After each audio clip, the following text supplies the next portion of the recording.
2026 का रमजान आखिरी रमजान है।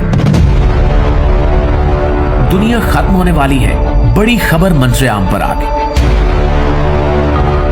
प्यारे साथियों, सोशल मीडिया पर आजकल ये बात बहुत तेजी से फैल रही है कि क्या 2026 का रमजान आखिरी रमजान होगा और क्या इसके बाद वाकई दुनिया का खात्मा हो जाएगा। ऐसे दावे सुनकर बहुत से लोग खौफ और परेशानी में मुब्तला हो रहे हैं। सवाल यह है कि क्या इन बातों में कोई हकीकत भी है या ये महज अफवाहें हैं जो लोगों में डर फैलाने के लिए घड़ी जा रही हैं। हकीकत जानने के लिए जरूरी है कि हम जज्बात की बजाय इल्म और तहकीक की बुनियाद पर बात करें। दोस्तों, इन दिनों एक रिवायत भी बहुत ज्यादा वायरल है जिसमें रमजान के महीने में किसी चीख या जोरदार आवाज का जिक्र है और फिर मुख्तलिफ महीनों में फितनों, बगावतों और खून रेजी की बात की जाती है। तहकीक करने पर यह बात वाज़ेह हो जाती है कि ये रिवायत ना मोतबर हदीस की किताबों में मौजूद है और ना ही मुस्तनद उलमा ने इसे सही करार दिया है। ये दरअसल एक मन घड़त बात है जिसे बार बार शेयर करके लोगों को खौफजदा किया जा रहा है।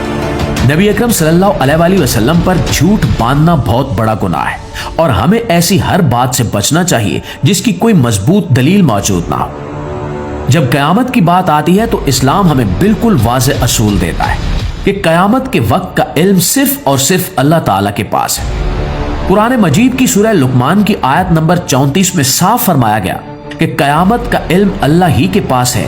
कोई नहीं जानता कि कल क्या होगा और ना ही कोई ये जानता है कि उसे कहां मौत आएगी। इस आयत से ये बात बिल्कुल वाज़ेह हो जाती है कि किसी इंसान, आलिम या साइंसदान के पास ये इख्तियार नहीं है कि वो कयामत की तारीख बता सके। एक मशहूर और सही हदीस में जो बुखारी और मुस्लिम दोनों में मौजूद है, हज़रत उमर रज़ी अल्लाह ताला अन्हु बयान करते हैं कि हज़रत जिब्रील अलैहिस्सलाम इंसानी शक्ल में नबी करीम सल्लल्लाहु अलैहि वसल्लम के पास आए और सलाम, ईमान और एहसान के बारे में सवालात किए। जब कयामत के बारे में पूछा गया तो नबी अकरम सल्लल्लाहु अलैहि वसल्लम ने फरमाया कि इस बारे में सवाल करने वाला और जिससे सवाल किया जा रहा है दोनों बराबर है, यानी कयामत का वक्त आप सल्लल्लाहु अलैहि वसल्लम को भी मालूम नहीं। इससे बड़ा सबूत और क्या हो सकता है कि कयामत का इल्म किसी मखलूक के पास नहीं है। दोस्तों, अलबत्ता ये बात दुरुस्त है कि कयामत की निशानियां रसूलुल्लाह सल्लल्लाहु अलैहि वसल्लम की आमद के बाद से जाहिर होना शुरू हो चुकी हैं। आप सल्लल्लाहु अलैहि वसल्लम ने फरमाया कि मैं और कयामत इस तरह भेजे गए जैसे दो उंगलियां करीब होती हैं। इसका मतलब यह है कि आप सल्लल्लाहु अलैहि वसल्लम के बाद कयामत का जमाना बहुत दूर नहीं है, लेकिन कितना करीब है ये सिर्फ अल्लाह जानता है।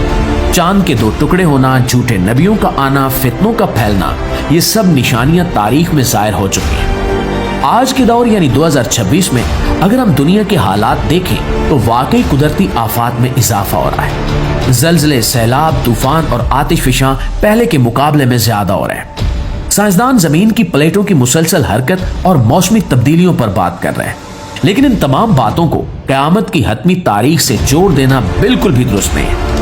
तारीख गवाह है कि हर दौर में लोगों ने अपने जमाने को आखिरी जमाना समझा, मगर दुनिया अल्लाह के हुक्म से चलती रही।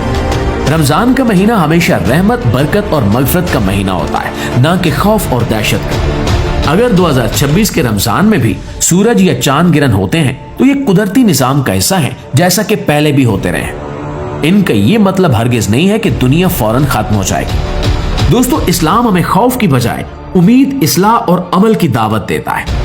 असल पैगाम यह है कि हमें क़यामत की तारीख के पीछे पड़ने की बजाय अपनी इस्लाह की फिक्र करनी चाहिए। अगर क़यामत आज आ जाए या 100 साल बाद, हर इंसान ने अपनी मौत के बाद अल्लाह के सामने हाजिर होना है। इसलिए अक्लमंदी इसी में है कि हम अपने ईमान को मजबूत करें, गुनाहों से तौबा करें, सच्चाई और नेकी की राह इख्तियार करें और अफवाहों पर यकीन करने की बजाय मुस्तनद इल्म को अपनाएं। यही वो रास्ता है जो हमें दुनिया और आखिरत दोनों में कामयाबी की तरफ लेकर जाता है। आखिर में दुआ है कि अल्लाह ताला हमें दीन इस्लाम को समझने और इस पर मुकम्मल अमल करने की तौफीक अता फरमाए। आमीन सुम्मा आमीन। Follow Shehzad Walid for more fun and excitement on all our social media platforms. You will find fresh content daily.